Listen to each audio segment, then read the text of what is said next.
এক গ্রামে সামিউল নামে এক ছেলে ছিল।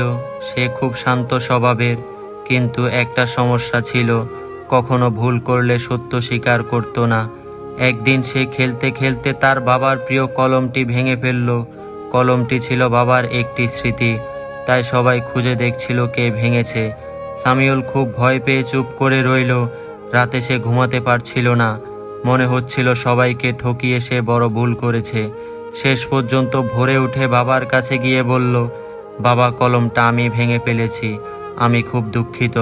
বাবা প্রথমে অবাক হয়ে হাসলেন এবং বললেন, তুমি ভুল করেছো সেটা বড় নয়, সত্য বলার সাহসটুকুই সবচেয়ে বড়। সেদিন থেকে সামিউল বুঝল, ভুল করলে লুকানো নয়, সত্য স্বীকার করাই মানুষের আসল শক্তি। এই ছোট্ট গল্পটি থেকে আমাদের জন্য শিক্ষণীয় বিষয় রয়েছে।